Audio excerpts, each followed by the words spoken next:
for something.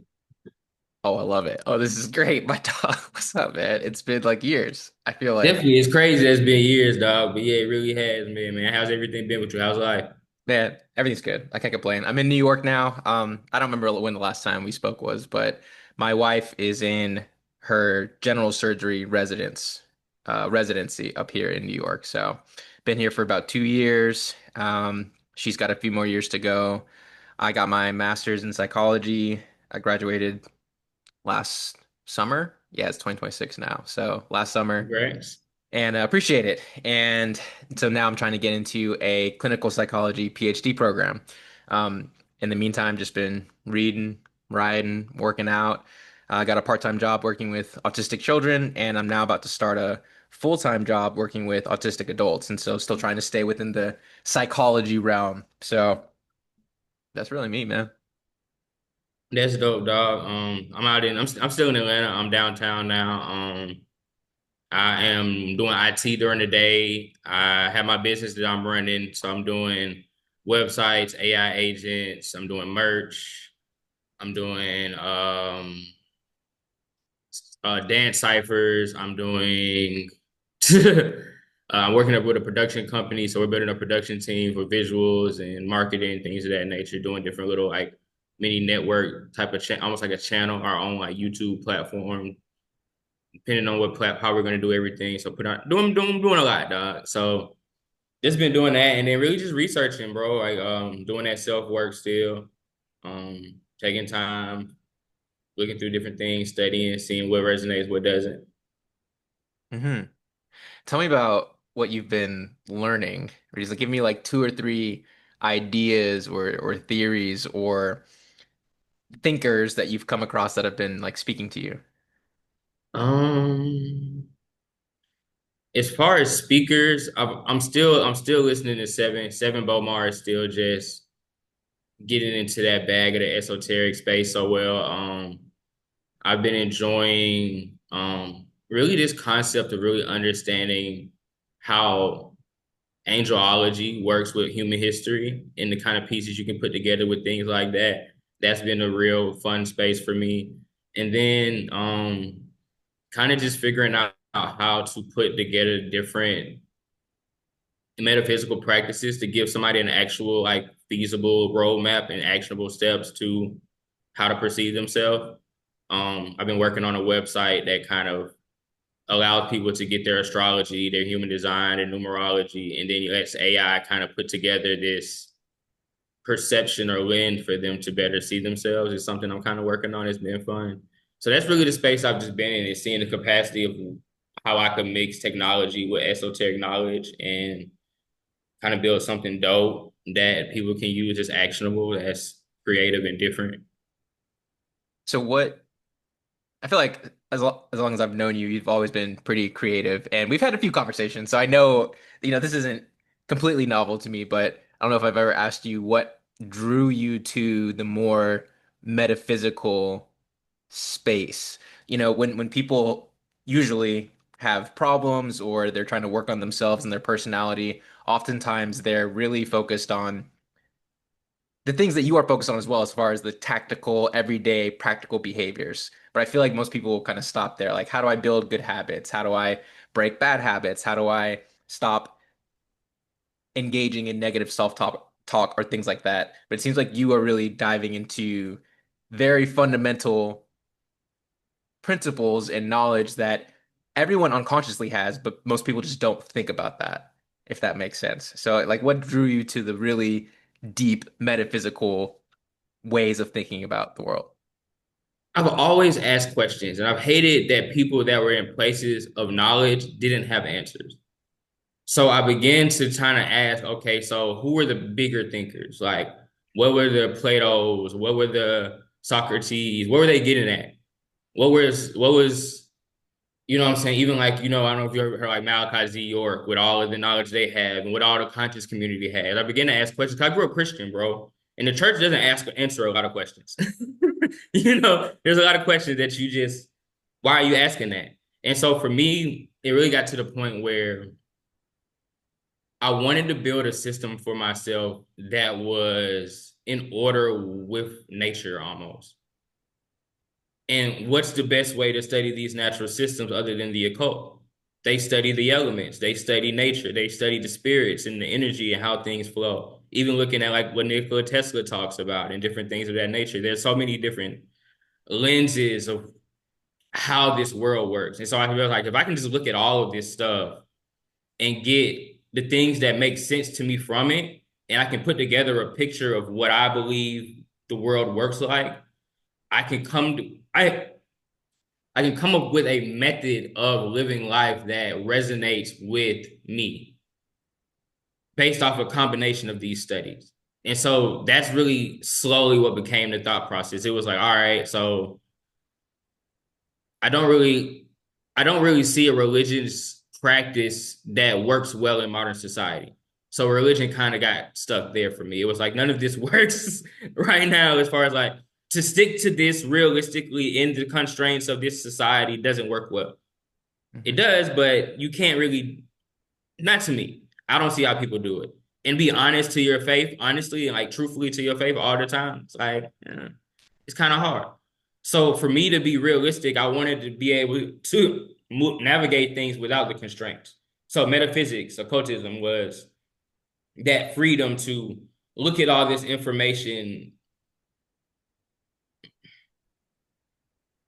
without the limitation of it having to be something I got to look at this or that way. Like it gave me the ability to look at it freely and build a system because I'm an engineer at the end of the day. So my goal was that I want to be able to have classes and functions that I can pull from and use in real life. Mhm. Mhm. So, if I understood it correctly, you've always had questions. You've Hmm. always been curious, and the answers that were provided by religion were lacking, if any answers were provided at all. And so you went, it sounds like you went deeper and you just wanted to start to explore the sources of the ideas and maybe the symbols of different religions and not just our religion. Like I think you mentioned, all the different religions, I guess to the degree that you could do that. And that's super interesting. There's so many things I want to ask you about because I've been Feel seeing free, some of bro. the It's like there's nothing you answer, and I because the thing is like I haven't had someone that's willing to ask the questions. uh-huh. So I'm willing to answer whatever, bro. Like, Yeah. Yeah, I also I want to I'm imagining this for an audience too, so I kind of want to frame it a little bit more.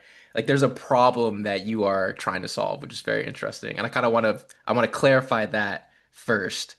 And so maybe if we can start in your personal life or if you want to generalize it however you want to take it, but you had these questions and you are familiar with, I'm assuming, the traditional like Judeo-Christian stories and answers provided there, but something was still lacking in your mind. And so could you talk more about like why you feel that religion, or at least contemporary religion, let's say in the West broadly, is failing or has failed?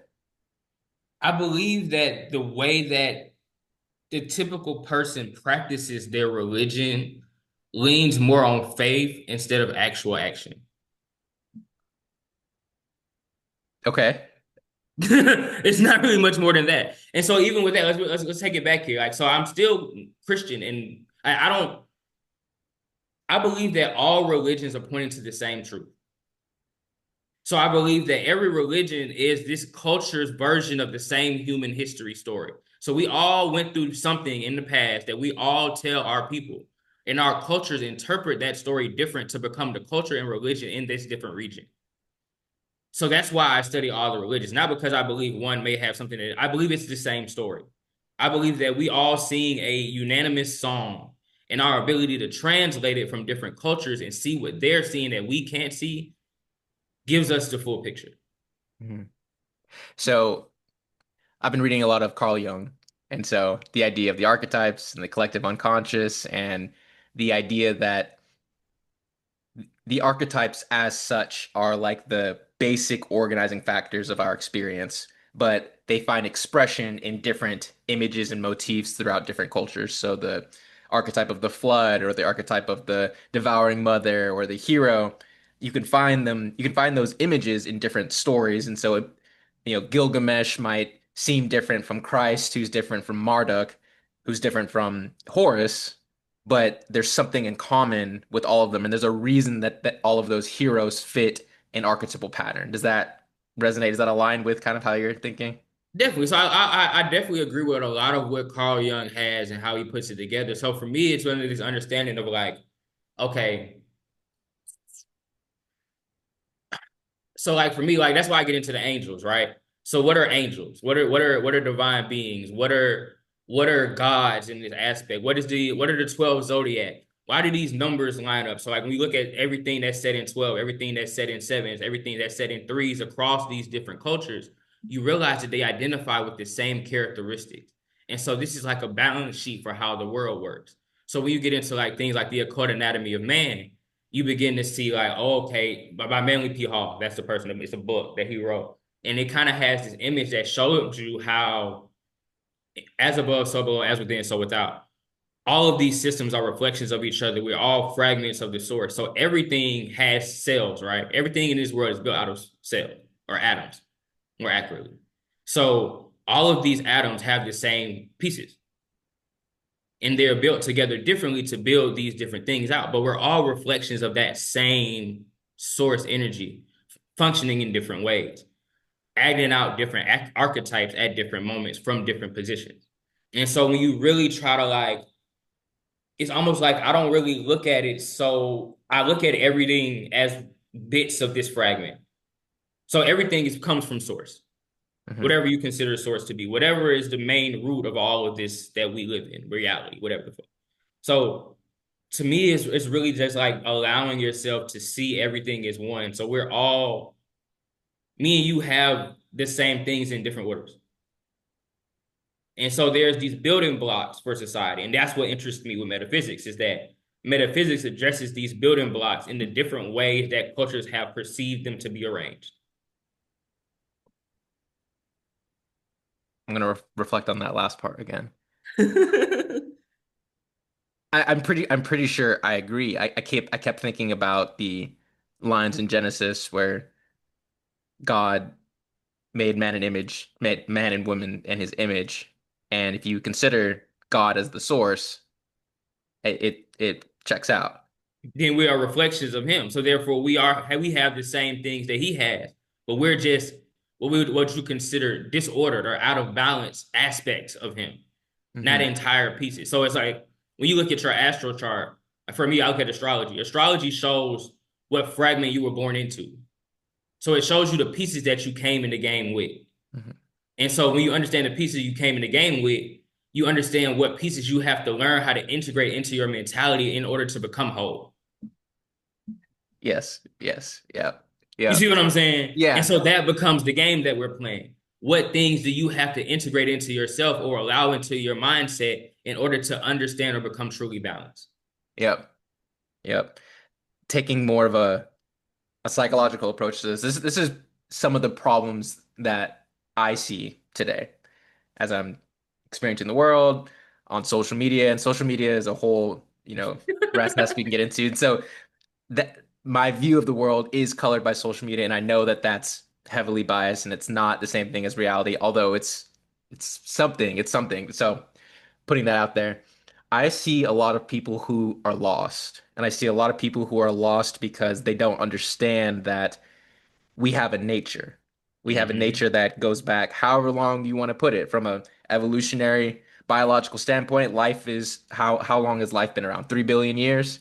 It's like About that. that's a lot, right? We are living organisms and we are reflections of single-celled living organisms. We are more complex and more complicated, but there's a fractal relationship there that you can draw all the way back. And so we have a nature, but as we try to develop our culture and develop our society, and we have these technological revolutions, we fail to we either fail to take into account our nature, that's very powerful, and we forget it, or we try to tell ourselves that we don't have a nature and that we can make ourselves into anything that we want as if we are unlimited, as if there isn't a nature that constrains us. And so I see a misalignment and a disorder to use some of the terms that you use, and I see the solution to be something like, and this is what Carl Jung said, this is not my idea, like the solution is something like re rediscovering your nature, Definitely. your values, those archetypes, and That's then the like you said, self-study. integrating them, like you said. Definitely. And so what you realize is, and so when you get into understanding, this is something where you get into, this is why I like the metaphysics, because the metaphysics has explanations for all of this. You understand that people create egregores. What is an egregore? Or egos, understanding this. And so your ego is this perception of self that you wish yourself to be, or that you have created for yourself based off of the environment telling you what you are. And so what you realize is that people don't allow themselves to truly understand who they are. It's imprinted on them who they're supposed to be. And if you never go back to do that actual research or find some element of studying yourself to align with who you truly are, like you said, with that root nature, then you begin to create this being that then hates itself because it's not true to itself. And it knows that spiritually. And so this is the disalignment. And so this disalignment and this thought pattern becomes what some people call egregores, or these dark beings that represent the shadow version of yourself that you have to face and get rid of. This is this whole shadow work thing broken down into something that you can kind of look at a little better. Right, right. And the if the shadow is not properly contended with, attended to, and integrated, one of the things that can happen is that it can get projected. And that's Mm-hmm. something that I see in politics where there's always this evil that exists in the world that's the other side or the other person, and it's never you. We don't understand that each individual has both good and evil in them, and there's a reason that we have both of them that we don't have to get into, but you are doing yourself a disservice if you're not willing to acknowledge that and understand again your true nature and you like your shadow and these other elements within you. It's so interesting. There's this book called The Discovery of the Unconscious that does a history of the unconscious starting in like the 1600s, 1700s. And I didn't know this, but psychology to a large degree indirectly grew out of exorcisms, which is very interesting. It's very crazy. There's a line. It's like exorcism, hypnotism, and I'm sure I'm messing it up, but then eventually you get into what we consider today as contemporary psychiatry and psychology. But it's so interesting to think about how our emotions, when they get the better of us, like listen to the language we use. Like when you're angry, you're not yourself. It's as if Mm-hmm. something's gotten into you. It's as if you're possessed, like a demon possesses you or some evil spirit possesses you. And I don't, to me, the language doesn't really matter. Like if you are, when you're intoxicated or when those underdeveloped systems or sub-personalities within you get the upper hand, it's usually not a good outcome. And so it's important to pay attention to all of those things within you, good and bad. But it's also first important to acknowledge that you have these things within you. So, yeah. And let's dissect what you just said there, because you ended it on the perfect point. Because the reason why you feel like you have these subset things that are bothering you is because you have dissociated yourself from these emotions that are naturally a part of you. So anger is a part of you, fear is a part of you, disgust, envy, these negative emotions are still a part of your nature by root. And if you don't figure out how to properly transmute them or deal with them, and so this is why I like the Solomon's wisdom thing, because why did Solomon need to know the names of his demons? Because they were a part of him. You see what I'm saying? All of these things are a part of you. They're a part of your psyche. And your ability to conversate with them and understand them and how they operate within you will either allow them to be aligned within you or be out of balance within you. So you either are unified or you're separated. Yeah. And so when you look at it from this perspective, you realize that a lot of reason why people project when they see, like a lot of times you see people say, oh, I don't like when people do that because they subconsciously do it. And so their mind is once again dissociating from this thing that is natural for people to do. Hmm. And so you just begin to see how people have not this is why I like mindfulness. It's like you're not really present to who or what you are or how you think and what's going through and what you're speaking on and what that says about what your subconscious mind is feeling and how it's working. You know what I'm saying? Hmm. Hmm. I recently wrote a paper that I'm hopefully going to get published talking about a lot of the stuff that we are talking about here. I think that in academia, there is a push towards this philosophy called postmodernism. I don't know if you're familiar with it, but it's a school of thought coming from many French intellectuals in like the 60s and 70s that came over here. And it's predicated on a few axioms. Like one axiom is that there are no grand narratives. And in our language, that would be the idea that there is no ultimate source. Hmm. That's what they believe. We're saying the opposite, but they would say there is no ultimate source.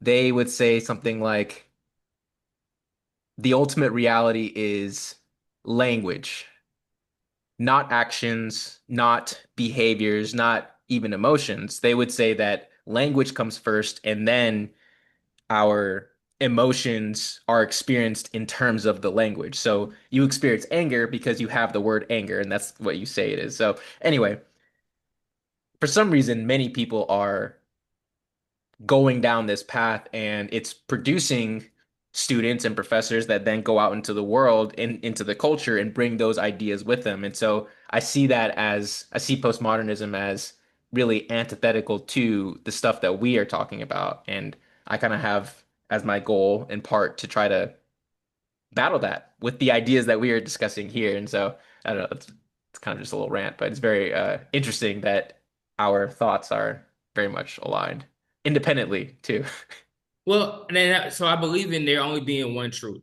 You see what I'm saying? And so in the midst of everything, you have truth and you have distortion. So to me, I believe which once you start hitting on truth, it becomes undeniable at a certain level. And so like there's so many ways of approaching truth. And that's why I believe that every culture is pointing at the same thing. It's all about, I call it pointers. Like every real like piece of knowledge points to truth. Whatever truth is in that instance. You see what I'm saying? Hmm. And so our ability to communicate on what we're experiencing and identifying truth in more different ways and from more different perspectives gives us a better holistic view of this thing that we call truth. Hmm. And so the goal is just to circle the, I call it circling the square, just going around finding different ways to look at the middle, Hmm. whether it's from a curve or an edge. You see what I'm saying?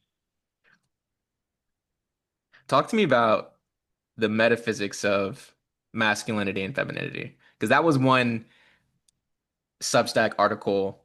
I saw the headline. I didn't read it, I'll be honest. But I saw the headline and I saw fuel. I was like, we're talking about the same thing here. Because because that's something I've been this sounds more than it is, but I've been consulting for this startup matchmaking company. And so been thinking about dating and relationships and marriage and what makes a good marriage, what breaks relationships. And of course I'm talking about like just the traditional, man-woman marriage. And I think that part of the confusion that disrupts relationships, at least today in our Western culture, has to deal with our lack of understanding of masculinity and femininity. That I see it a lot and I can give a few examples, but basically, I feel like along with this postmodern insistence that human beings don't have a nature, that we're all socially constructed and we can just make anyone into anyone we want to be, that also erodes the notions of masculinity and femininity because it implied in the ideas of masculinity and femininity is nature, at least in my opinion. But yeah, I was wondering if you could talk about your thoughts on like what do you think about when you hear the terms masculinity, femininity? You can go, however you want to take it, man. Metaphysical, symbolically, all the way down to, talking about men and women. um, so for me, when I think of masculine and feminine, I think of duality. Mhm. In root. So yin and yang, positive, negative, electromagnetic, gravity, different these two spectrums that are always two sides.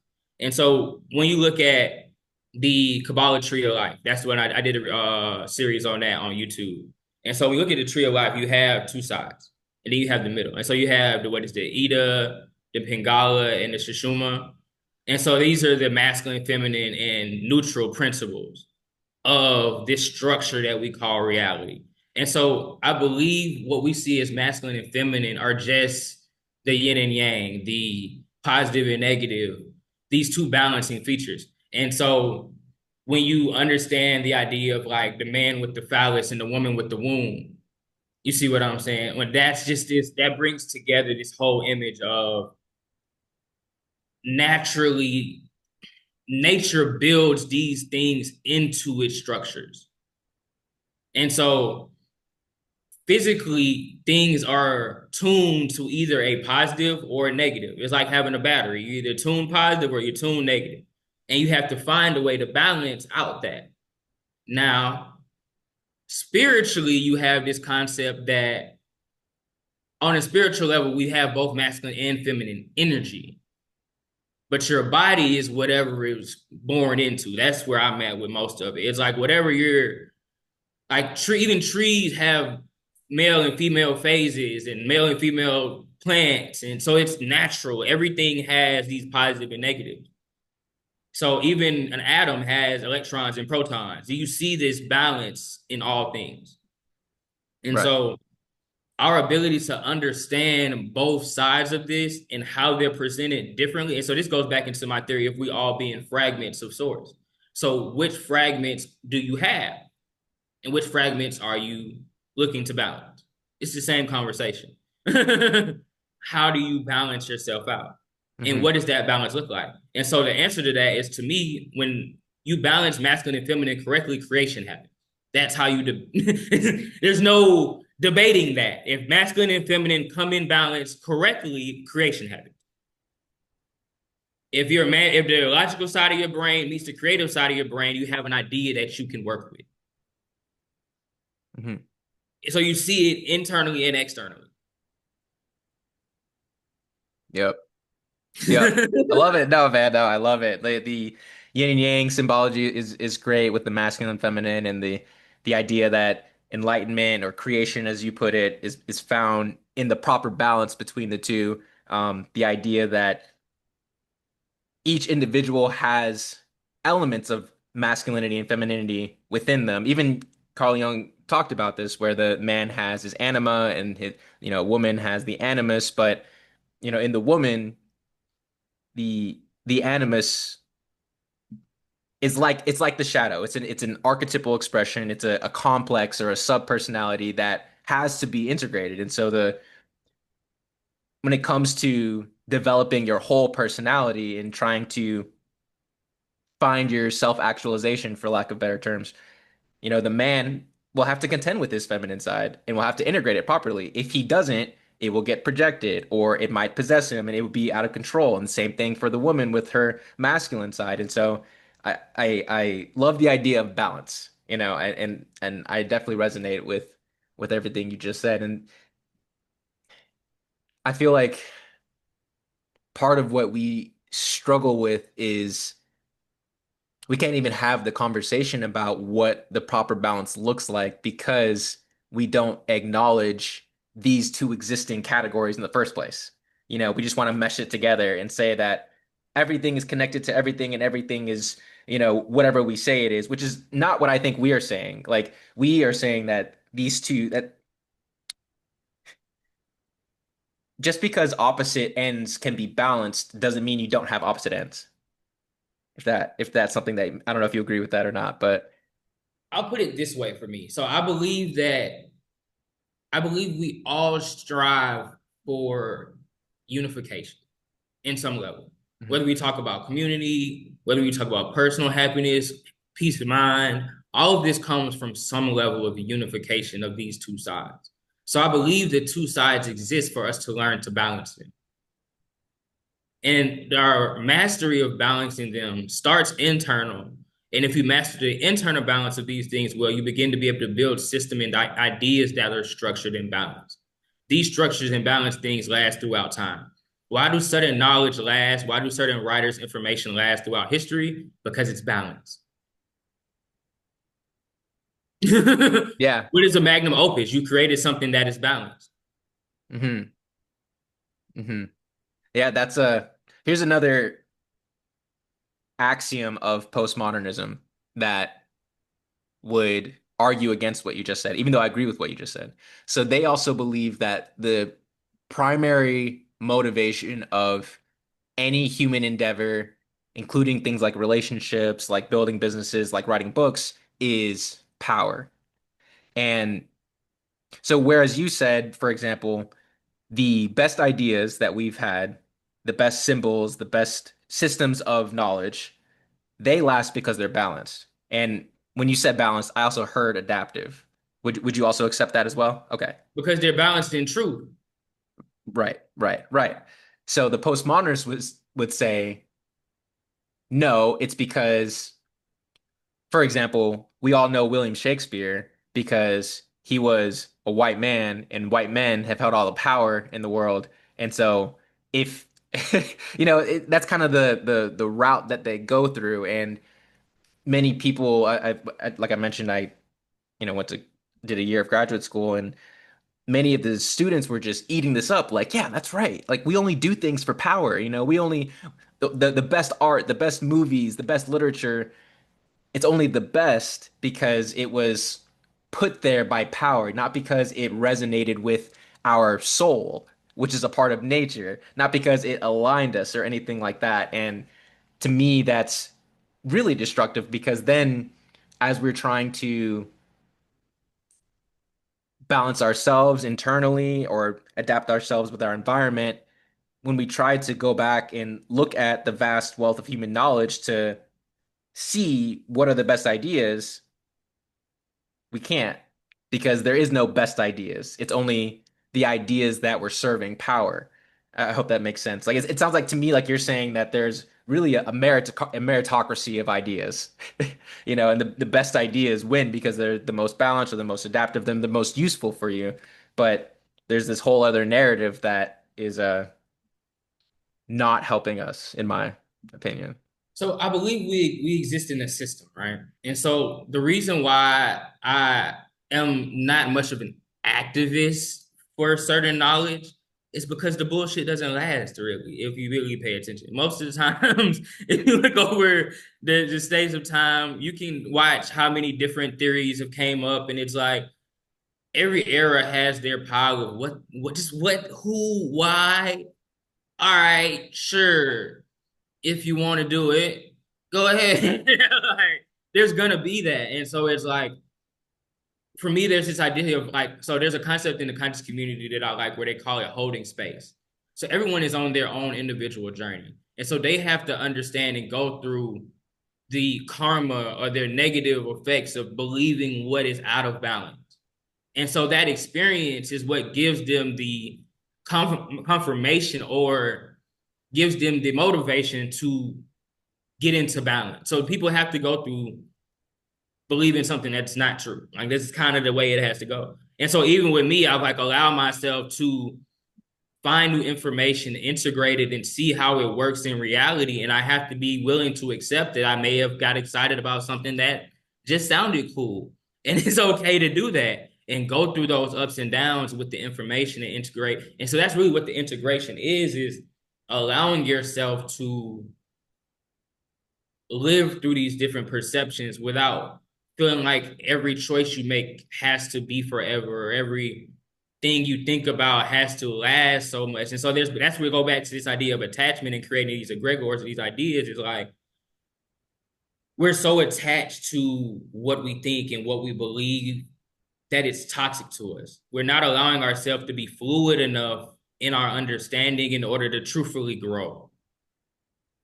Yeah, absolutely. There's this other psychologist, his name is Carl Rogers, and he uh he has this book on becoming a person, and I don't think this is ideas original with him, but he talks about being and becoming, Mm-hmm. where being can be conceptualized as you as your static person that you are right now, which is real. It exists. Like there are times where you have to live in the moment and you have to bring all of your knowledge that you can manifest and your energy and your attention to deal with whatever it is you're doing right now. And then, but that's not it. That's not all of you who you are. There's also an unquantifiable amount of potential within you. It's the person you could become.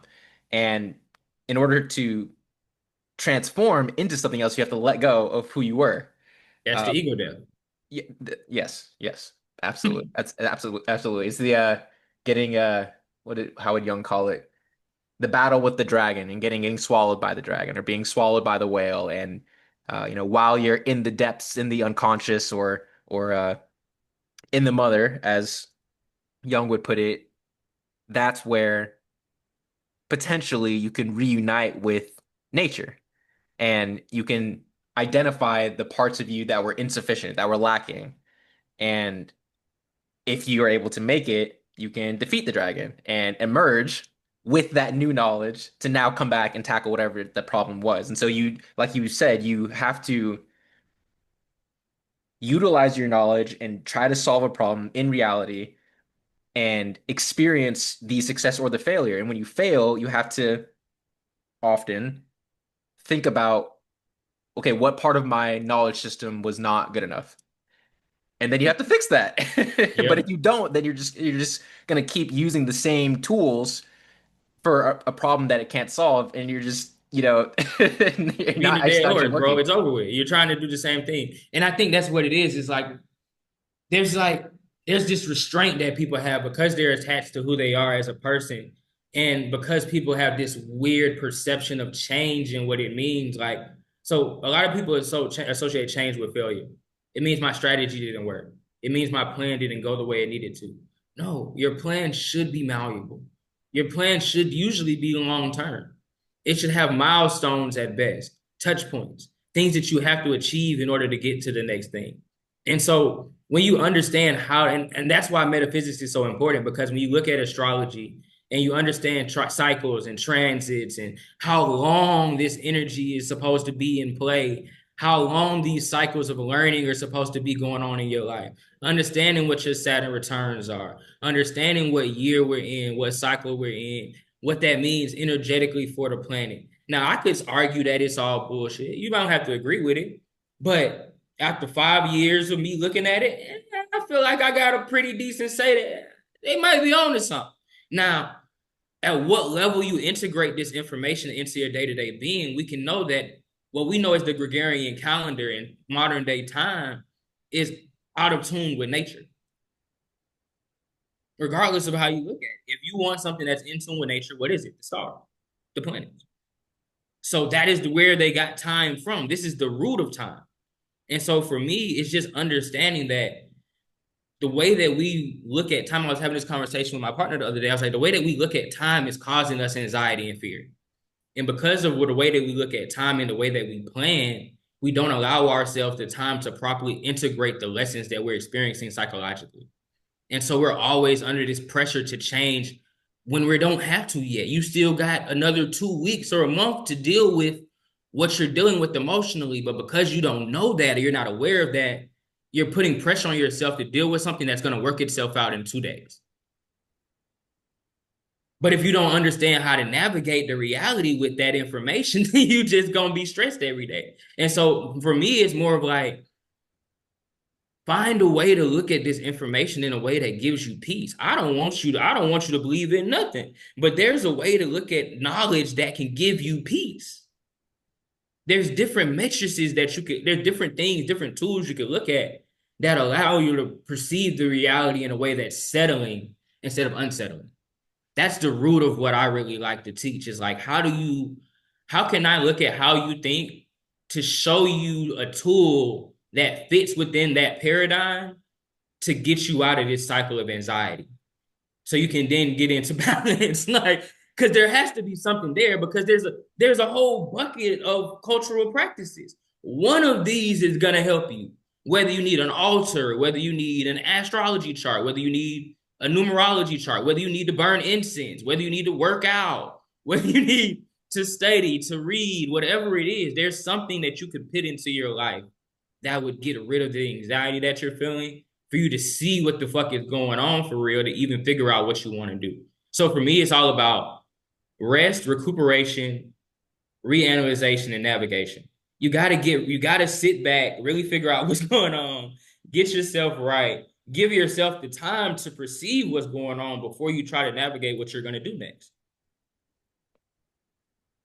As evidence of what you said initially about there being one ultimate truth, one source, it's continually baffling to me how we are on the same page and have diagnosed the same problems and have very similar goals for completely, relatively independently. You seem to know more about stuff I know about than I know what you know about. You mentioned you're familiar with Carl Jung. I don't know anything about numerology, astrology. I have no idea. So, but it's so interesting how we're still coming to the same, relatively same conclusion. And I like how you make everything practical and pragmatic. And it seems like you are trying to develop this metaphysical, philosophical base, and that's ever expanding, but you're also trying to translate it into something that is easily communicable and actionable.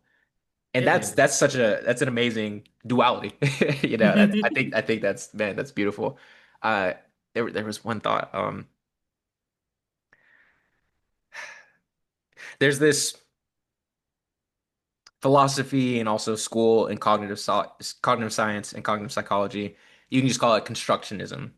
And the idea is that some people will say that, well, reality is everything that's outside of my mind, and the material world, everything that's external to my mind, that's reality. And then it imposes itself on my mind through the five senses, and that's how I generate my knowledge. So my mind isn't necessarily real.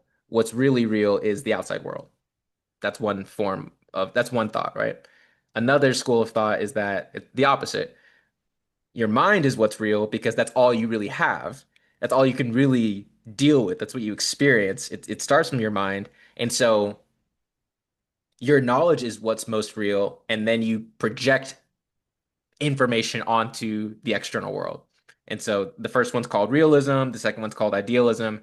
And this school of thought, constructionism or constructivism, basically says that both are true. And that's one that I'm exploring that I think is has been very useful. It's this idea that there is a reality, there is an external reality. You can't bend reality ultimately, you know, but reality is way more than you can pay attention to. It's way more than you can attend to. And so what you experience is to some degree a product of the pattern of attention you bring to the world. And so what does that mean? To some degree, for example, if you're anxious or if you're depressed or frustrated, it might be that if you want to change your experience, you need to change how you attend to the world. And I don't want to say absolutely, right? Like there's still a reality there, but to the degree that we construct our experience and we are active participants in the way the world reveals itself to us, that means that we have some degree of autonomy and control. And so that is you what you just said reminded me of that. And so just trying to add layers to everything that you're saying and how there are many schools of thought within science, without science, that are saying many of these same things, and it's just so cool. Definitely. And so, like I said, they goes back to truth. Because for me, so this is kind of how I perceive things. I believe that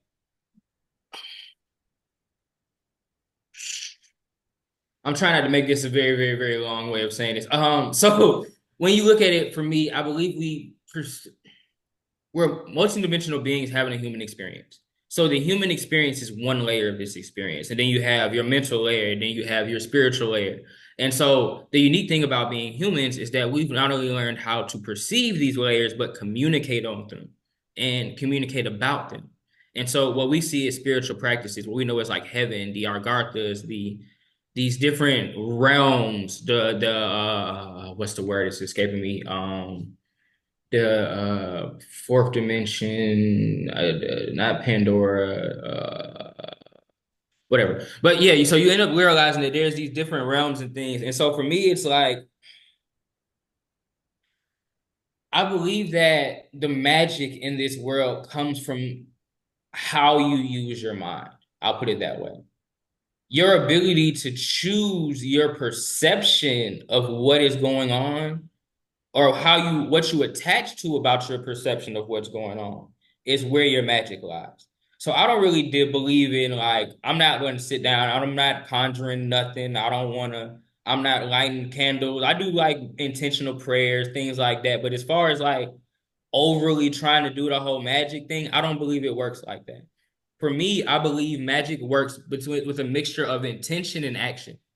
So attention, action, and perception. So you have to be able to perceive the things that you need in your life. So you have to be able to perceive the abundance that you have. So first of all, you have to know how to value where you are at. You know what I'm saying? Like, you have to care about what you have. You have to see the things in your life presently as valuable, valuable enough that you can make anything else out of it. This to me is magic. The perception, or the ability to perceive what you have around you and know where you want to go and be able to pick up the things around you and get there, is magic. That's what it is. So, so I've been investigating the principles and aspects of stories and why Mm. stories are important. And what you just said was All so right, let me crucial, let you right? go. You got to care about where you are, where you're trying to go, and what are the tools and obstacles that you're going to encounter along the way. And you're going to meet some people who are going to help you, and you're going to meet some people who are going to get in your way. But yeah, point A, point B, and the journey from point A to point B. That's every single story, right? Like that's Yep. the organization of a story. And what's also interesting is that a large part of our memory is story. Story All driven. stories. If I ask you what you did yesterday, you're gonna tell me a story. You Yep. know, even if let's say you meet someone, you know, they're 80 years old and they're reflecting on their life, they'll condense 75 years or however long to their first memory into a story, maybe a 10-minute story or something. And it's like stories are organizational frameworks. They're ways of organizing information, and we remember in stories. I also think we embody stories, and we perceive through stories. Like even simple object perceptions. Like I have this cup right here. It's like for me to perceive this cup, first of all, right now I'm looking at you. To perceive the cup, I have to like turn and look at it.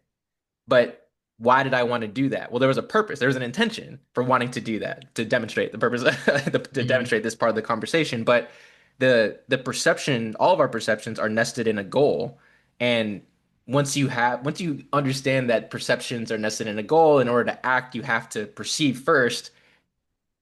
There comes this idea that we see the world through a story. We do. And that's okay. Okay. So that all resonates with you. You're So with like that. so let me tell you how deep I get into this whole story thing. I have an AI bot called a Nancy that's a story generator. Nancy the spider from West African culture. He's a deity of stories. And very interesting to whole culture and story cultural things. So I got into this like study. So mythology is really what got me into metaphysics, like studying the different gods and what they believed. And then like, okay, well, what culture did these gods exist in? What did they believe? That's what got me to studying different religions and why, how did these gods interact with reality? How did they perceive them to be real and physical? Understanding that in Egypt, what we perceive as the gods being physical were these saints that were considered the channels or embodiment of these deities in the physical form. So they had different people within the Egyptian priesthood that could embody these deities physically. And so these people would take turns being the hosts of these deities in the physical realm. So understanding things like this, you begin to see like there's an aspect of how we navigate a lot of this. I kind of lost my point. Mm. It was like,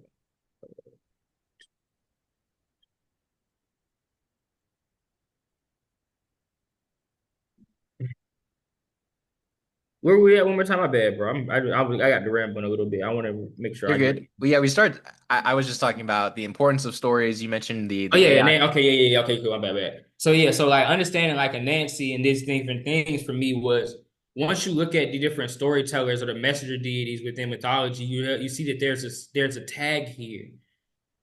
Everything that we know is a story.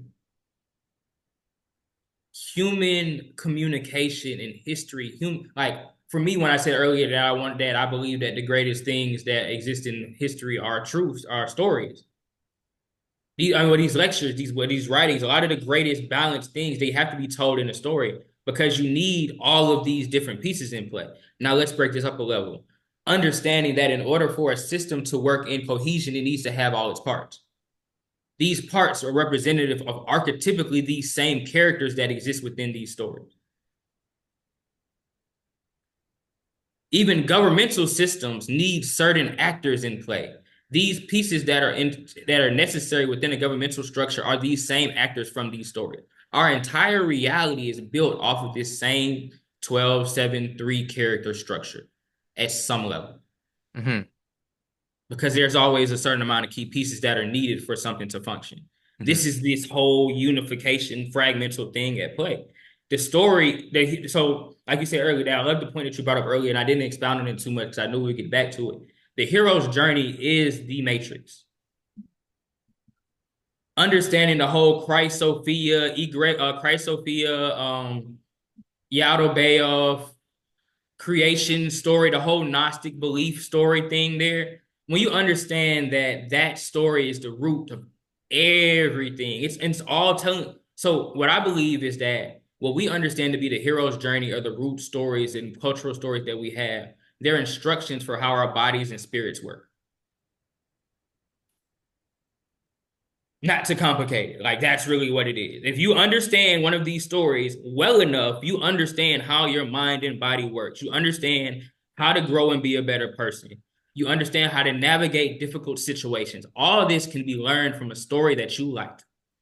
Call it a cartoon, a sitcom, whatever the fuck it is. If you watch it and you integrate the lessons that you like because you're paying attention to it well enough and you understand the characters and the stories and their motivations well enough, you can then integrate that into how you live as a person. Yep. No, no, man. No, I absolutely agree. So one of the things that I want to do is I don't know if you've heard of this guy named Jordan Peterson, but I I have heard the follow. name before, yes. Okay, okay. He's been a huge influence on me. He's the reason I read Carl Jung, and one of the ways I've conceptualized his project, as well as some of his colleagues, is they are trying to explain what we have just talked about, the importance of a story and how it is that we see the world through a story to people. They're trying to explain that to people. And then once you get that, then the question becomes, well, what are the stories I need to learn? And after that, then that's when they start. Dr. Peterson and his colleagues go through the stories in the Bible. He's also wanted to review the Tao Te Ching, and he's also wanted to. He's big into fairy tales, much like Carl Jung, right? Much like the idea that there's these. It's hard for us as humans to get at the archetypal pattern, and so we Mm-hmm. have to investigate it through the pointers, like you mentioned. You know, the foundational stories that are pointers to God or the source or the truth, and you have to investigate many of them. You know, many Definitely. you might get like 50 of them to even get a glimmer of okay, they all have something in common. Like there's a I like to think of the stories as these stories. I like to think of archetypal stories, foundational stories, adaptive stories as being hierarchically arranged, where there's the hero's journey is like the foundational pattern, Mm-hmm. and you can have more shallow stories that resonate on different levels of analysis.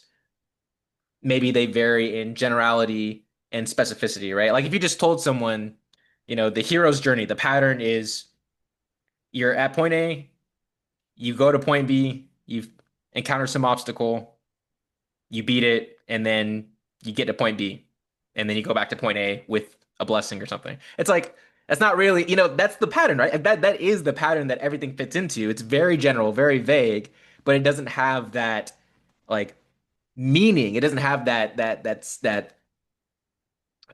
meat on the bone, for lack of better terms. And then different cultures put meat on the bone, but it looks different, but it's at some fundamental level the same thing. And so that was just a little rant there, but that's what I want to do, man. I'm trying to figure out how to say what we are saying in scientific terms, in secular terms, in religious terms. Because if you tell this to Christians, I'm friends with people who I would call fundamentalist Christians, and they won't really hear a lot of this because they are, like you mentioned before, attached to Mhm.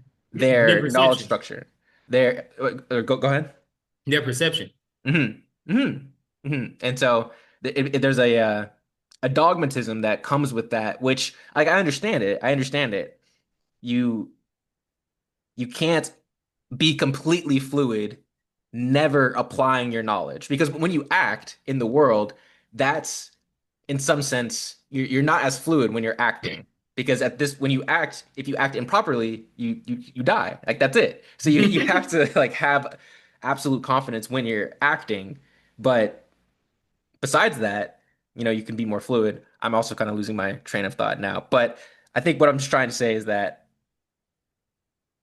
I want to be able to express the things that we are talking about here to the different elements of our culture in the way that they want to hear it. Because again, to the degree that, I believe that there's one truth, you should be able to communicate the one truth in different ways and translate it into different disciplines.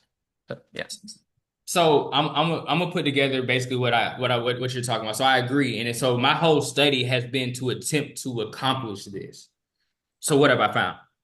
First of all, I believe that everything is hermetically sealed. So that means you have to understand it in seven different sciences to first of all have a full perception of it, at least seven. But I say that to say that what we're on is what we call the seeker's journey. And in the seeker's journey, you are a beginner or an initiate, and then you become an adept and then a master. And so, initiate is someone that has seen the truth but can't translate it. We understand it, we know it's there, we've experienced it at some level, but we don't really understand what we've seen or what it was. And so, we begin to seek how to communicate this experience that we've had with truth. And then, so you become an adept once you understand the root of the seven things you need in order to understand the truth. And so when I thought earlier, when I spoke about the magnum opus, you become a master once you have completely communicated the truth. And so for me, the journey for me is I still believe in myself to be an adept, and I'm in what you would call the PhD of spirituality. I'm making my attempt to communicate truth. And so that's what I'm doing with technology is attempting to build a system that embodies seven sciences or seven different perspectives of the truth and then communicates that truth in the midst of all of that. And so hmm that's really what we talk about. But in actuality, the problem is you build the system only for you to know how to tell the story. So eventually it'll become a book or some. That's why I'm building characters. I'm building shirts and things because I'm building the world. These will become the images for these archetypal pieces that I plan on laying out. And hmm so that's for me the science of this. That's what metaphysics says to me is learning, seeing the truth, deciding if you care to tell the truth, and then putting together the methods for doing so. hmm hmm That's what a philosopher is. That's what a thinker is. That's what a Renaissance man is to me. Like, are you working on this journey? Because like you said, we're all on the same path. We're gonna find the same touch points in one culture or another. If you've worked in this space, you're probably at this point somewhere, or you've already passed it, or you're trying to figure out how the fuck do these guys know all of this? Yeah, it's been 5 years. It's been not even. I can't even say 5 years. I say I've been taking my 2020 was when I was like, all right, I just don't believe anything that anybody says anymore. I don't. I do. I don't believe anything anymore. So now I need to figure out what I believe in. hmm And in the midst of that, I found something I believe in, but I didn't know how to communicate it. And that's what got me into metaphysics, the seeker's journey, understanding the hero's journey, dissecting the hero's journey, how it exists in every story, how every story is the hero's journey from either a different character's perspective or starting from a different point in the timeline of it. And sometimes what they'll do is like they'll start at the end and loop it back to the beginning or flip it or put it, it's Mhm. all the same thing. And like once you begin to really understand what I call the building blocks of reality, everything looks the same. Your ability to decipher what's being portrayed and what's lacking. And so for me, the idea, best way to win in the world, this is a little secret. So this is some game to me. The best way to win in the world is being able to identify what archetypes are at play in a space and figuring out which one you need to feel to get the best traction. Can you do it? How fast can you do it? What do you need to say? How do you need to move? What person do you need to be to move through a space accurately? How well can you discern what's there and what's not? That's the game we're playing at every given moment, in every conversation. That's so true. That's so true. What maybe this will be my last few questions. Is it safe to say that experience is primary to you? Because you've mentioned how theory and knowledge is fine, but it's enacting the theory in reality and then getting that experience and that feedback that really helps you learn and helps you give, I guess, validity to the knowledge and also can help you dispense with knowledge that doesn't work. So it's safe to say that experience is kind of primary for you. So I believe in alchemy. I believe in trial by fire. You got to go through it. You have to experience it. You have to know these things. And it doesn't mean you have to like do nothing drastic. Your life is a consistent lesson. You just have to pay attention. Are you learning or not? Or are you just bumping your head against the wall because you just don't want to pay attention? It's too much for you. Are you really present to what's going on in your life? Like, and I don't believe in ignoring emotions. No, feel your emotions. Be okay with being angry. Be okay with being sad. Cry when you need to cry, laugh when you need to laugh, but move past it. Why did you bring up alchemy there? I'm somewhat familiar through the teachings of Jung, but yeah, what was the relationship between alchemy and experience as being primary? The alchemic process has 4 steps, 4 seasons. The same thing like we said earlier. Like so, like understanding the seasons that you're in life and the pace that life goes at. Just like we have, like you understand, like the Kali Yuga cycles that we experience as what they consider like a solar system, I guess would be the best way to understand how the yugas affect where we're at. And then like understanding your own personal cycles, understanding the cycles of the seasons. So for me, when I think about the experience, people don't understand how to transmute what they go through because they don't understand alchemy as a philosophical experience and not as a literal turning and let to go. The goal to me in life is to refine your soul to shine brighter than your fresh flesh does. So this is the whole light in the dark thing. Your body is a dark vessel. It's a chaotic vessel. The balancing of your body and your mind reveals your soul and allows your soul to speak and be present in who you are. And so like really understanding that and how that plays out is like, and that's why it's so hard for me to really get into what I believe because it's like, I've stepped so far out of like conventional thinking as far as like soul and body and spirit and what we exist as and how this system of communication actually works. So it's just like to not try to mince words or make it too complicated. I believe that you go through life. I believe that we experience everything for source to know itself better. You are a reflection of source, experience itself in a unique way that only you can experience in a once in a gajillion year ever possible calculation. Like all of the shit that it takes for you to exist, the way that you exist, where you exist at is fucking magical.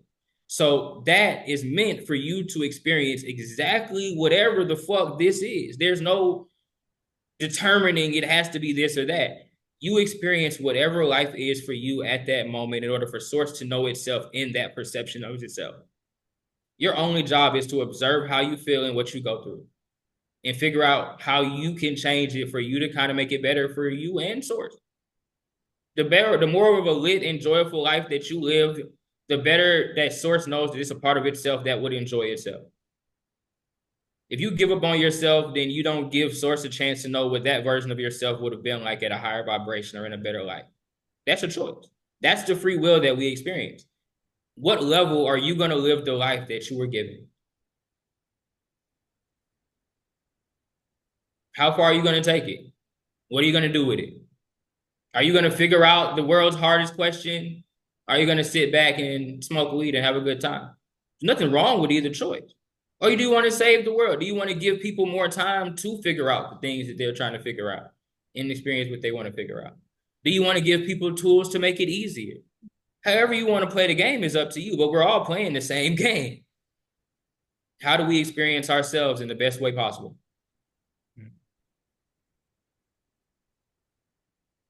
Is it true that the alchemists were considered the first scientists, like the pre-scientists or pre-chemists? Is that what alchemy means, I think?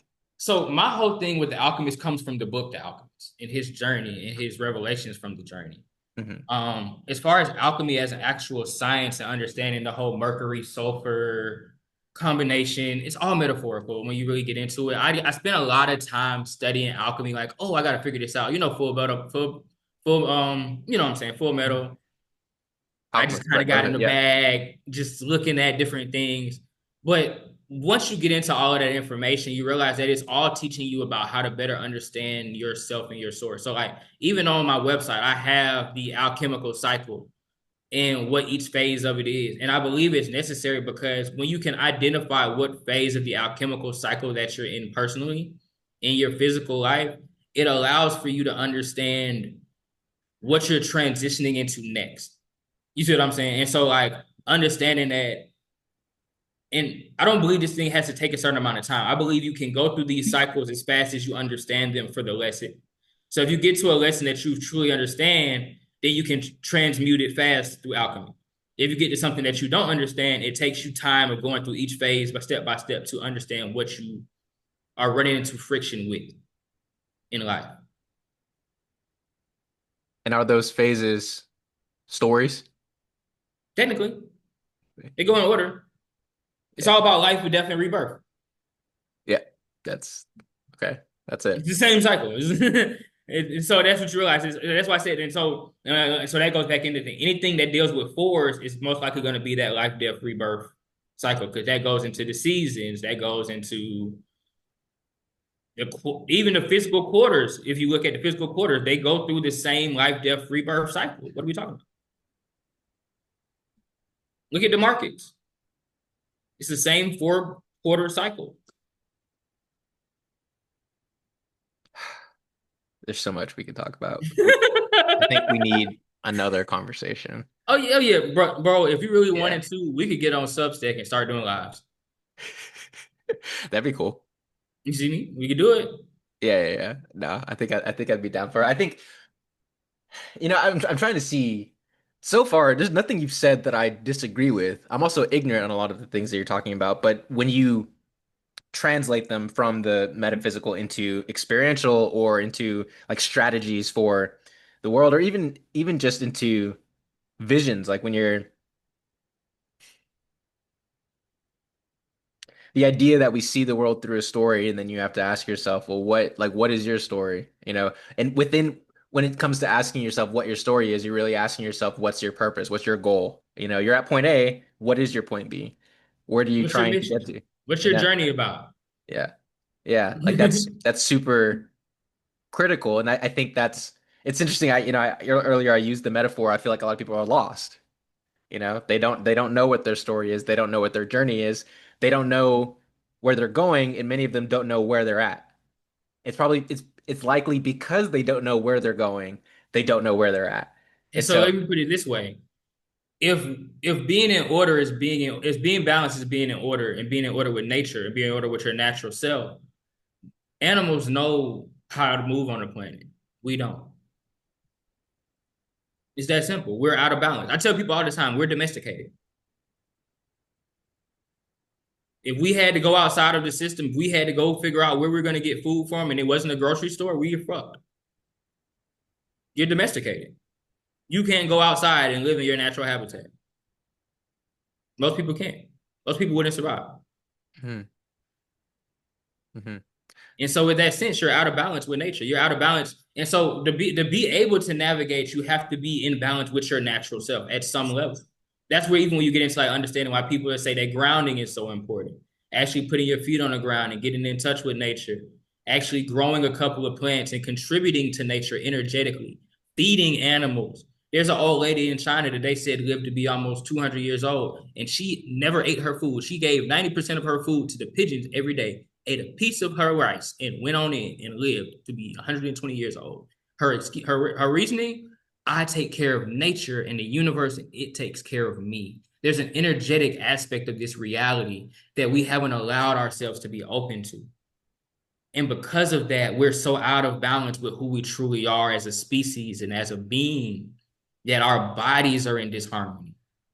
We don't understand that. And I believe that's the bigger point of a lot of what I like about the metaphysics is like, once you really understand this, well, what do you need to be doing? Eating better, exercising, resting, meditating, learning how to breathe is a big one for a lot of people. A lot of people don't breathe correctly. So the actions here, once you know who you are just about being healthier.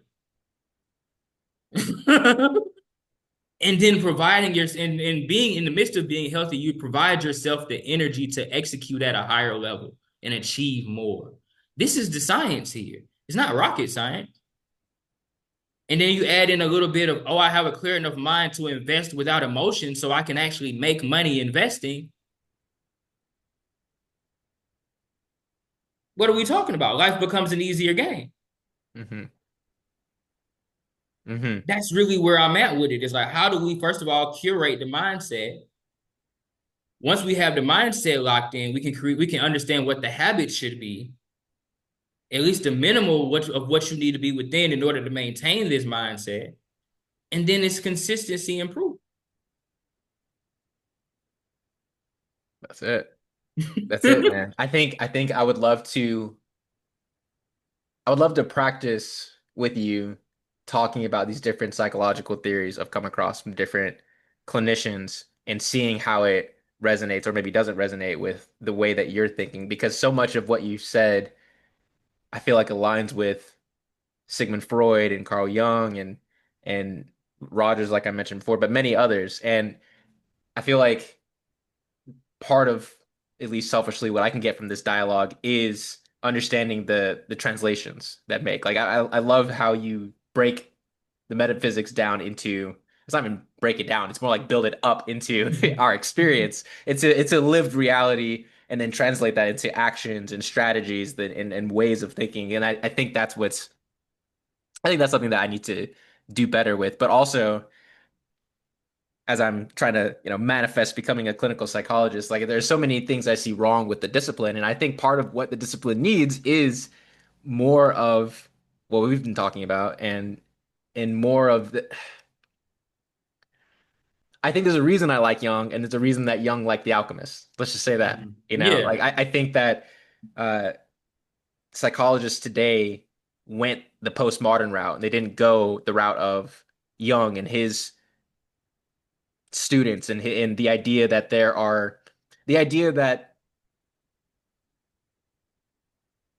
it's beneficial to have a deep education in world religions, mythology, and literature. Like I believe so. maybe no matter what you do, you know, like maybe no matter what you do, having a solid canonical understanding of both East and Western religions, like mythology and icon carvings going back thousands of years. Like that's all human nature, right? But we tend to focus on the here and now, and like we tend to. Okay, I don't want to go on another rant, but like I really do think that we are cutting ourselves off from nature, from the past, from our embodiment, from the wisdom of our ancestors, the archetypes, and I think we need a we need either we need to voluntarily undergo a compensatory shift or it's gonna happen involuntarily. Like I think no matter what, it's gonna happen, you know. So That's what I think is coming. Like I'm so calm about where I'm at with it because when I got into this information, there was like I call them nods. So like I get it when I got into transparently, when I got into psychedelics, I got into a lot of like shamanistic type of like I really get into like understanding like the your mind's eye, the third eye space, being a neutral observer, being able to astral travel, things of that nature. Not saying that all of these things are things that I have full control over, but I've had certain experiences with what people will consider the spiritual plane in a sense. And with that experience, it kind of got me to realizing that it's like we have to be able to ground into what's actually going on. We have to be able to translate this stuff into something that we can work with. You know what I'm saying? Like there's a level of this reality that we're missing out on because of how we're perceiving it. And so when I look at like modern psychology, because like even when you look at like earlier you mentioned the point about like there being this line between like alchemy and psychology and certain things. When you look at the idea that there's shamanic tribes that claim that um schizophrenic is just a person that has like multiple spirits communicating with them, and they're not familiar with how that works in their mind. And so they go through a shamanic initiation, they teach them how to use their powers, and now they're sane because they have a grasp on this extra dimensional interaction. Even when you look at a lot of what we see as autism or a lot of what we see with autistic people and different people and things of that nature, they just exist with a different pattern of thinking than what's conventionally used in the system. And so they become dissociated from society because they operate differently and because they're not properly placed within society. And so what I see in modern psychology is that they kind of missed out on the spiritual side of it. And you see the same thing with modern science. There was this separation of church and state. And what we see with that, and even like that goes back to the idea of the separation of the masculine and feminine. When you look at culturally, the feminine always hosted the spiritual teachings and the understanding of that side of the reality. When you understand the sibyls and the oracles and things of that nature. And so you realize that at some point the church killed off the oracles and the sibyls, stole their knowledge, and then hid it in the crypt and tried to teach from it secretly. That's kind of what we deal with in the space. And so that goes back into what we can see as institutionally what's allowed is that they just haven't allowed people to cross that border yet. Nowadays, it's becoming more open and you have a little more space for it. But even with me, when I think of like, there are a lot of people that look at what I teach and what I talk about as demonic. Like there are a lot of people that don't talk to me anymore. Like I don't hear from a lot of people. You'd be surprised. And so it's like realizing that and understanding that is like, are the people even really for me it's been first of all, how can I remove the information in a way that people will still take it because they're so afraid of what it's wrapped in. Like, that's been my struggle. Like, how do I can't even get you close to it without you being like, like I don't know what to do, bro. Like I got that's why I'm so good at communicating it now because I've spent the last couple of years of trying to like, well, I pissed somebody off. Can't have that conversation anymore. It's a lot of that going on. So like after years of being able to learn how to navigate it, it becomes a psychological thing because you're no longer approaching this aspect of like, I don't want to argue the church. I don't want to argue the government. I don't want to argue any of these. Let's just talk about your mindset. How are you thinking? Who do you believe yourself to be? And how are you navigating the world in a way that's causing you frustration? Those are the touch points because it's really about how you interact with the reality and then how you reflect on the reality that creates your experience. And so for me, the experience part comes in is because I have to get you looking at how you think about what's going on. You need to be able to assess what you're going through so you can see who you are in the experience to know what you're doing and how you contribute.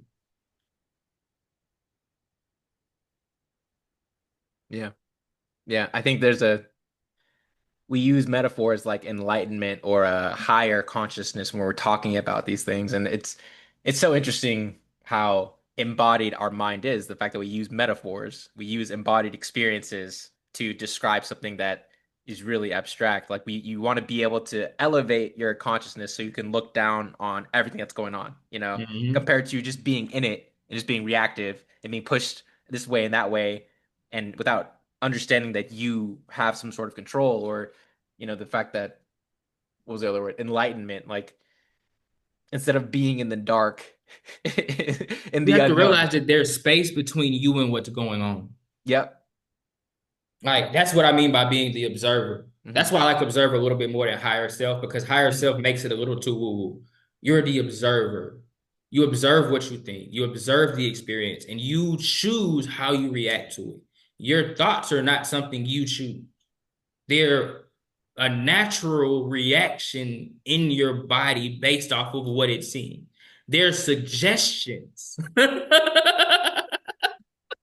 They're suggestions at best. Do you see what I'm saying? And your ability to navigate that is what puts you in enlightenment to me.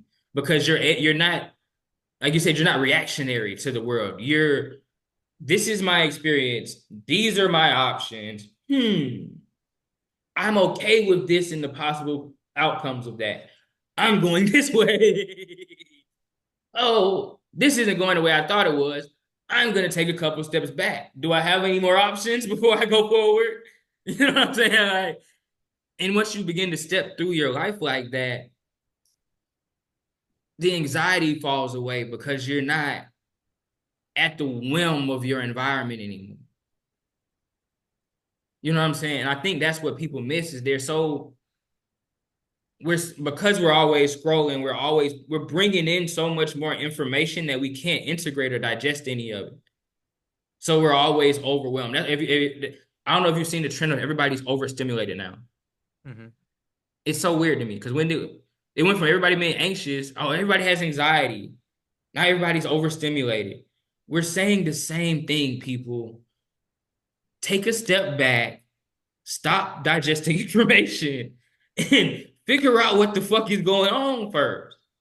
And then create boundaries for how you digest information and what you digest so that you're not consistently overwhelmed so you can think about what the fuck you need to do. It's not complicated, but you have to actually do it. You can't just sit there and be like, my life sucks. Like, bro, like eventually you gotta like so my one of my biggest things with coming up, and I kind of leave it with this is like, at what point do you choose maturity? At what point do you take? Because for me, when I was coming up Christian, one of my biggest things what they told me was that as a child, God takes care of your mistakes and your problems. But at a certain point, you have to become mature and take responsibility for your actions. And you become responsible for your sin.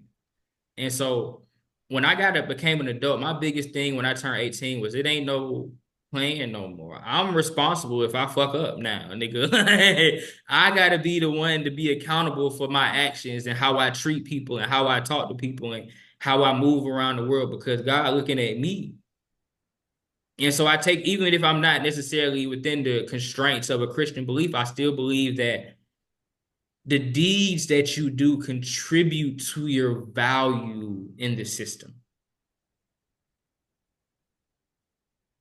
And there's a way to navigate things that gives you the peace of mind no matter where you're at if you play the game correctly. And understanding that makes life easier. So another one of my favorite sayings is life is easy, we make it hard because we think we're smarter than God. There's a system in place for us to follow and a certain way for us to navigate things within constraints. We do have free will, but there is a cost for every action. Understanding that cost and the way that you navigate this thing is really simple, but it's hard if you want to come up with how you think it works and play by those rules.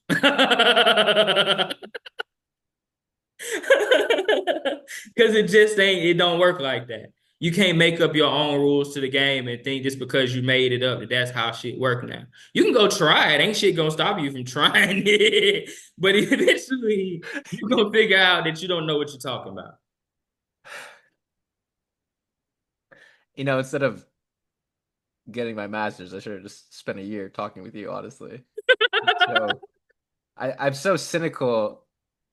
All right. I gotta go to the grocery store, but it's been so maybe like 5 more minutes. But I've grown kind of cynical with a lot of our institutions because I spent $60,000 on this master's uh for various reasons. Maybe it'll be worth it, maybe it won't. I don't know. But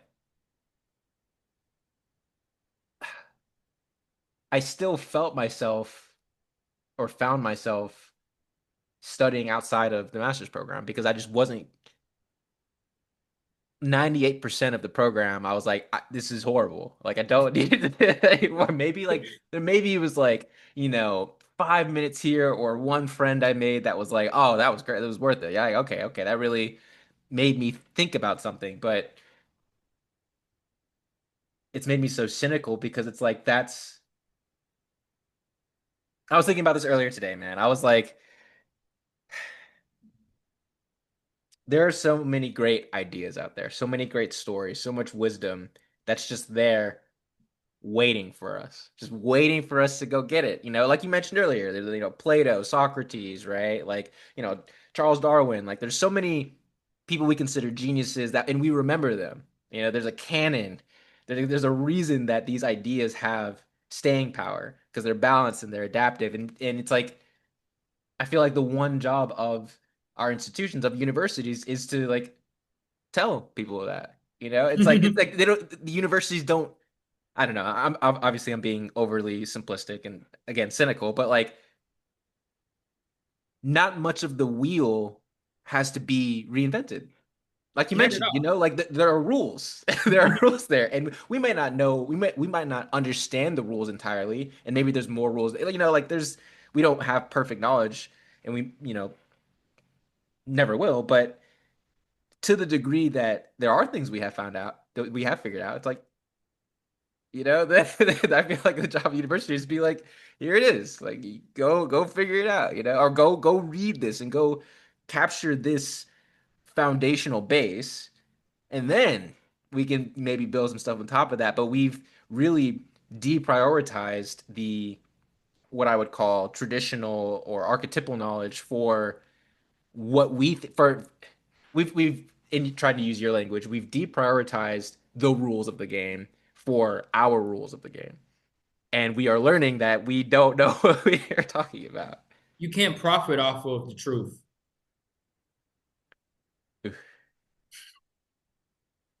It's highly unlikely that you'll.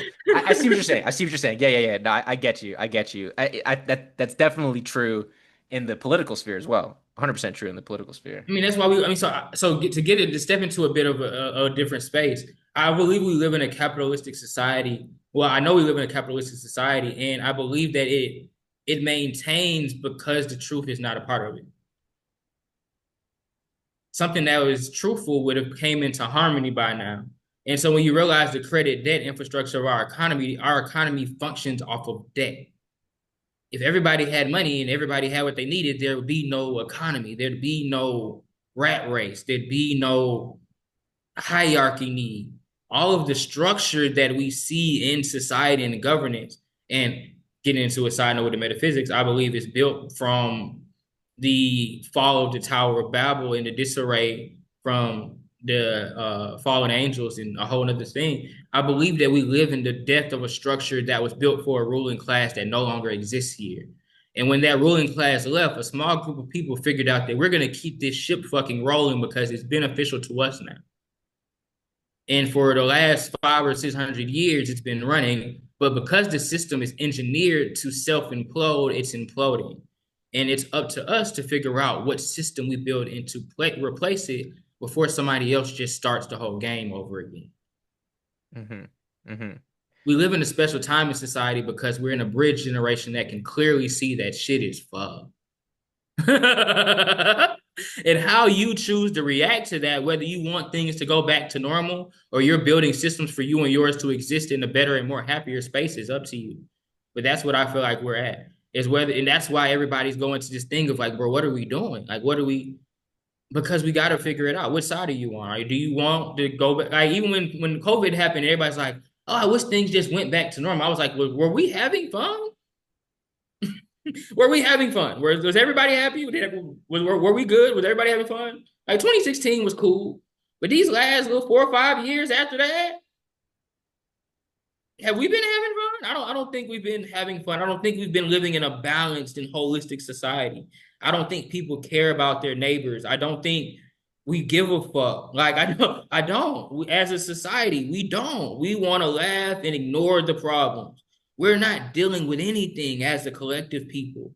That has to stop at some. You can wait as long as you want to, but at some point we're gonna get, like you said, either we change or shit show. Right now, we're looking at a hell of a shit show. How long does it have to go on before we decide that we gonna make a move? What we doing? What does it look like? Does it have to be revolution, or can we just say, "Hey, bro, this is stupid"? The fuck, like, that's where I've been at for the last 5 years. Like, all right, this is retarded. I'm gonna go look at history. Oh, we've been through this cycle 3 times now. Okay, well, how did the people that survived through it survive? Oh, that's how they lived. Okay, I'm gonna go. I'm gonna pick up the strategy for the people that survived the cataclysms. I'm gonna learn what they knew. I'm gonna institute that into what I got going on, and I'm gonna wait and see if we figure it out. I think that's it, man. It's a survivalist strategy because it's a collective decision. We can't make people decide to want to be better. We can't make the society get it. Like I can put out as much information as I want to, but if nobody's reading, if nobody cares, like I'm gonna put it out. I'm here. You know what I'm saying? I'm in the space. My thing is like my biggest thing lately has been like, how do I build something that's like it's almost like it's so much in truth that people can't deny they need it. What does that look like? That's what I've been working on. Like, how do I build something that's like, you see how I'm throwing out articles, I'm doing this and that, shirts here, little symbolism here. Which way are y'all gonna take it? How do I have to spoon feed it to you? Is it a book? Is it a cartoon show? Is it some memes? Which way do you want it? I'm just going through the docket. Whatever I have an idea for, I will put it out, see if people like it. If it goes viral, it catches some traction, we'll repeat it. If not, we'll shovel it. If I feel another one like it, we'll do it again. That's the game I'm playing now. I sit down every day, like, I can add this to the site. Let's put this over here. I'll put it out here, see if anybody catches it. Okay, we'll see.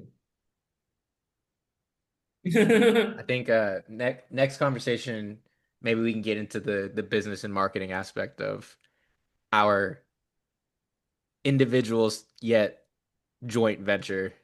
Just let me know, bro. Like I said, whatever that would be, and like, yeah, that's really the biggest. The next thing is like, what does it look like?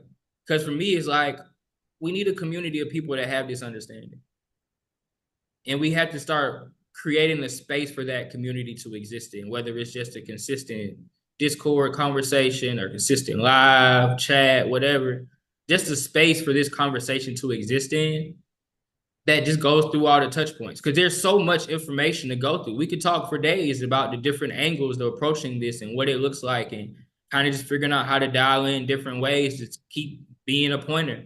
And then after a while, we'll have a season or a season of podcasts or episodes that is the whole circle. You see what I'm saying? hmm And then orchestrating that. And then sort of my point, my thing I really want to get to is getting to the point where we start strategically approaching these conversations. Like if we know we need to touch these certain touch points, let's make videos on each one of these touch points. Let's make it a playlist. Let's make it an album, podcast, put it out there. Let's start putting out these holistic systems. Let's put out the whole structure. Okay, we did the 12s. Let's do the sevens. Let's do the threes. Let's do the twos. You know what I'm saying? We want to do the masculine, feminine. Let's do the trinities. Let's do whatever. And then each one of these conversations becomes a bit of this infrastructure that is us revealing the system. hmm Sounds like that's it right there, man. Sounds like you got it. Sounds like you got the answer. I'm ready for it, bro. The next time we do a conversation, bro, it'd be cool. I'm definitely gonna probably put this recording on something, Same. but yeah, and then we'll just keep putting it. We'll figure out like even if we want to join, pick one platform that we put it all on, and we put shout outs to our different channels and things like Mhm. that. For me, that's all it's about now is building the infrastructure, putting the information in it, and then finding a way to stay as consistent as possible with Absolutely. Yeah, that's really it too, man. Like you it seems like you have the vision, you have the knowledge and everything. The now it's the systemizing, creating a system around it. Yeah, and the thing is, I was just telling my boy, I have all the pieces. Like, I already got my podcast set up on Shopify. I'm on Spotify. I can already put my YouTube stuff up. I got Instagram, TikTok, whatever. It's just a matter of creating the habits for one, creating the content, editing the content, and putting it up in a reasonable. You know what I'm saying? For me, it's my. I don't like you said. No, I'm really onto no excuses shit. The bros have fucked me up because the closer I get to being mature and getting on this is like because there's no like, literally we had this whole conversation. One thing, my biggest complaint about what I see in these different communities that we see, I'm not gonna be too specific, is that we hinder so much on this concept of trying to do something. You know what I'm saying? Like we know what we need to do. With AI, you can literally have it planted for you, what you need to do. You can tell it exactly what your situation is and where you want to be, and it will give you a plan based off of what time frame you give it, or it'll tell you how long it could take reasonably. And you could just step by step execute. So there's no excuse anymore. It's just a matter of us having the ability to show up for ourselves. You know what I'm saying? And then planning something that's reasonable for our schedule. Mhm.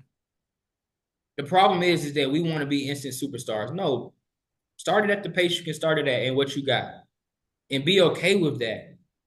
Like that's why I'm so cool. I love that I've been hearing like Gary Vee and everybody talk about us shifting into an interest media section where they require more quality over quantity content. So I feel a little bit more comfortable not having to post all the time and getting out of that rat race. But even with that, I believe you have to have a certain level of confidence in your branding and your messaging to allow it to come out at the pace that you can produce it and not ruin it trying to keep it at societal standards. That's one thing that we have to be present to as we create and as we work in this space is how do we make sure that we give people what they need and not what we think they want. Mhm. Mhm. That sounds like the balance that all good artists have to maintain, right? Yeah, that's what creates. That's why I'm so big on creativity because it all goes back to creativity. We are all artists painting, whether it's poetry, art, story, podcast. You're painting your story, hoping that people see the perception that you have and it resonates with them. That's all we do. We create a version. We when that masculine and feminine comes into balance, you create what you are at that moment. You imprint what you are at that moment into a thought, into a sentence, into an idea, into a creation. And that becomes a physical representation or an external representation of you at that moment. As creatives, we have a hard time dissociating with the idea that that was just you at that moment. It's okay to create that, put it out, let the world feel what they feel about it, and move on to continue to create. So true. So You true. know what I'm saying? And so as we begin to foster these mindsets that allow people to be confident in who they are and what they create and what they do and their creativity and their artistry. And I believe all of this is divine in nature. I believe that creation as an action is divine. And our ability to understand how it's divine and why, and embracing the gratitude that we should have to be able to create indefinitely throughout our lifetime would shift how we perceive what's valuable in the world. I think we gotta end it there, dog. That was great, man. All right, I appreciate this conversation, man. I appreciate the time. This was great. definitely, man. Have a good day, man. Just hit me up, dog. We'll figure out when we can do the next one. Absolutely. Take it For easy. real, dog. Rue.